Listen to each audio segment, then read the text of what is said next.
Once upon a time, there lived an old queen whose husband had been dead for many years. She had a beautiful daughter, a princess. When the princess grew up, she was promised in marriage to a prince who lived far away. When the time came for her to be married and leave for his distant kingdom, the old queen packed up many expensive gifts for her daughter. Vessels and utensils of gold and silver, jewelry, cups, and other treasures fit for a royal dowry, for she loved her daughter deeply. She also assigned a chambermaid to travel with the princess and deliver her safely into the prince's hands. Each of them received a horse for the journey. The princess's horse was named Falada, and he could speak. When the moment of departure came, the old queen went into her chamber, pricked her finger with a knife until it bled, then handed the cloth to her daughter, saying, "Take good care of these, for they will be of service to you on your way." With tears, they said goodbye to each other. The princess tucked the cloth into her bosom, mounted her horse, and began her journey to her bridegroom.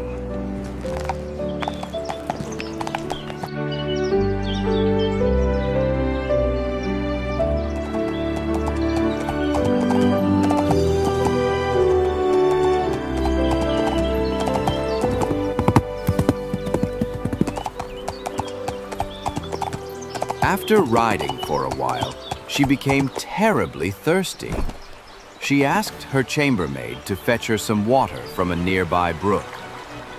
"Dismount and take my cup which you have brought with you for me, and get me some water from the brook, for I would like a drink." "If you are thirsty, get off your horse yourself and lie down near the water and drink. I won't be your servant." The princess was humble and said nothing. She dismounted, bent over the brook, and drank.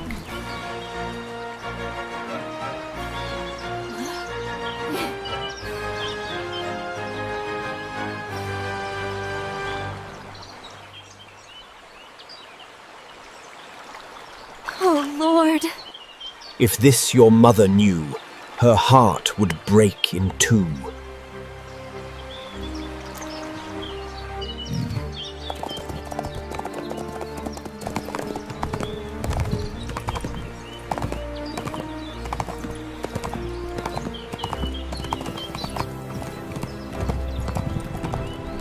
Later, when the day grew hotter and she became thirsty again, they came to another stream. Once more, she asked her chambermaid to bring her some water. "Dismount and take my cup which you have brought with you for me, and get me some water from the stream, for I would like a drink." If you want a drink, get it yourself. I won't be your servant. The princess got down to drink, leaning over the stream. And as she did, the cloth with the 3 drops of blood slipped from her bosom and floated away without her noticing. The chambermaid saw what happened and rejoiced, for now the princess had lost her mother's protection and had become powerless.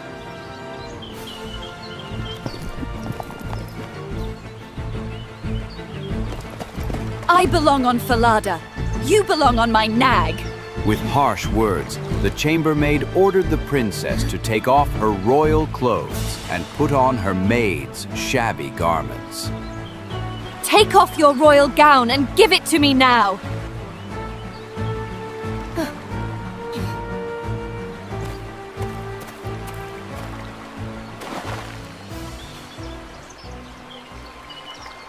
Swear before heaven you will tell no one at the royal court, or you die.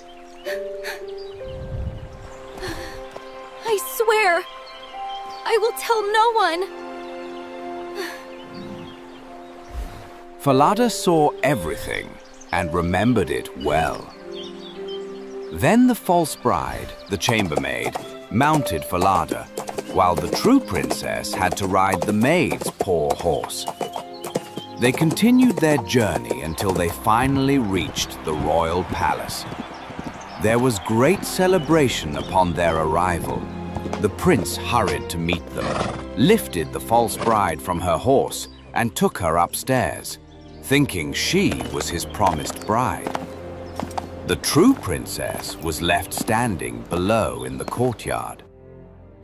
The old king looked out of his window, saw the girl waiting there, and noticed how fine and beautiful she was.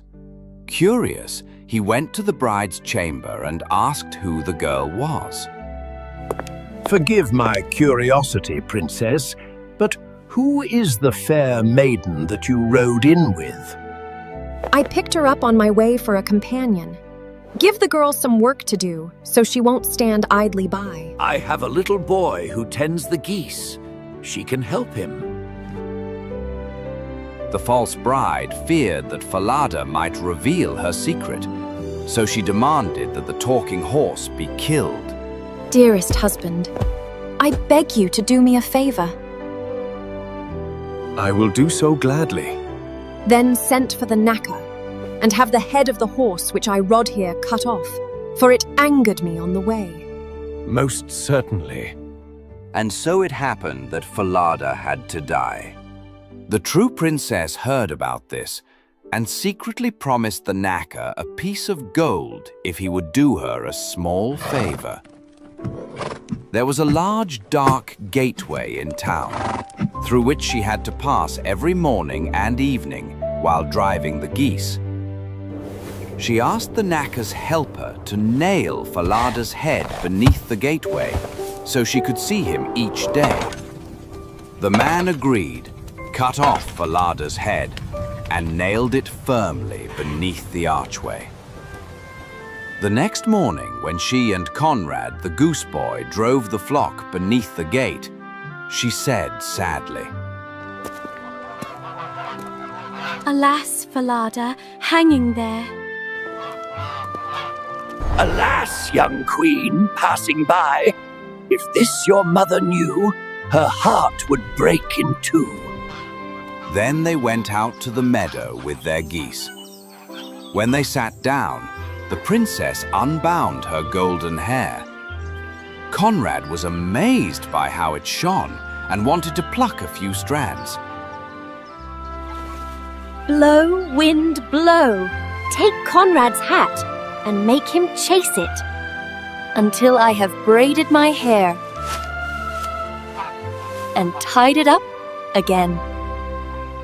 Suddenly, a strong wind blew, snatching his hat away so that he had to chase it. When he came back, she had already finished braiding her hair, and he couldn't get a single strand. Angry, he refused to speak to her for the rest of the day. That evening, they returned home. The next morning, they again passed beneath the dark gateway.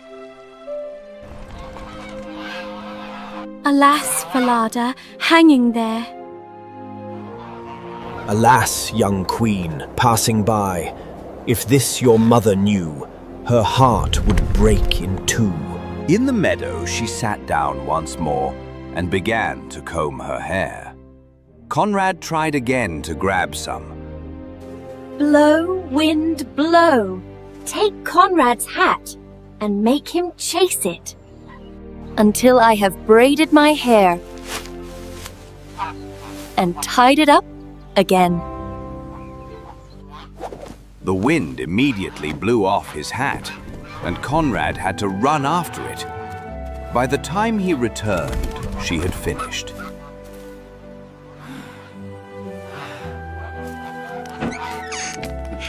That evening, Conrad went up to the old king.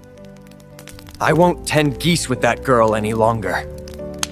Tell me, boy, what does she do to anger you so? He narrated everything that had happened, including Falada's talking head.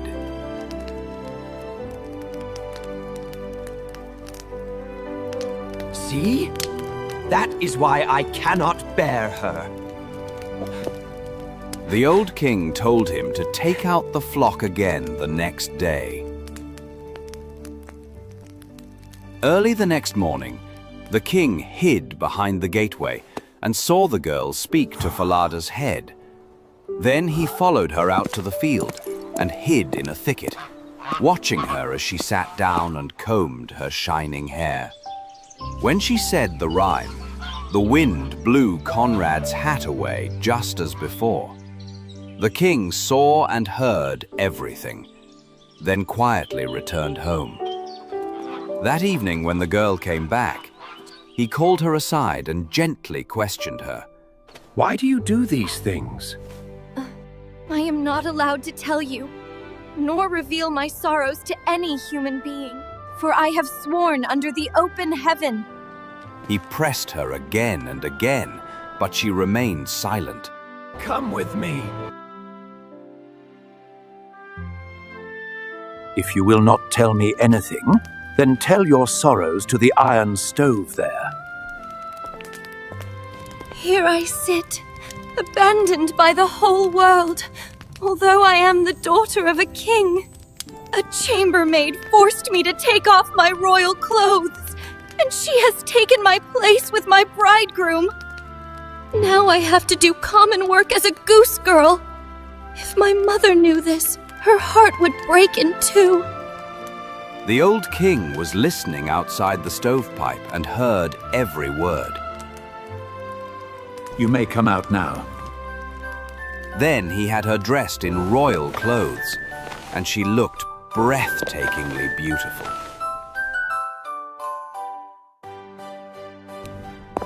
The king summoned his son and revealed the truth. My son, the bride you thought was yours is but a false chambermaid. Behold, here stands your true bride, the one who has been tending geese.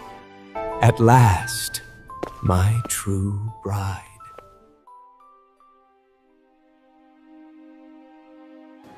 A grand feast was held, and all the court and their friends were invited. The prince sat at the head of the table, with the true princess on one side and the false bride on the other. The chambermaid didn't recognize the princess in her royal attire. After they had eaten and drunk, the old king posed a riddle to the false bride. He described the whole story as if it were about someone else. Tell me, daughter-in-law, what punishment does one deserve who deceives her master in this manner? Arrogantly, the chambermaid answered, She deserves no better fate than to be stripped naked, Placed in a barrel studded with sharp nails, and dragged by 2 white horses until she is dead. You are the one, and you have pronounced your own sentence. So shall it be done to you. No, please, I beg you! After her punishment was carried out, the young king married his true bride, and together they ruled their kingdom in peace and happiness.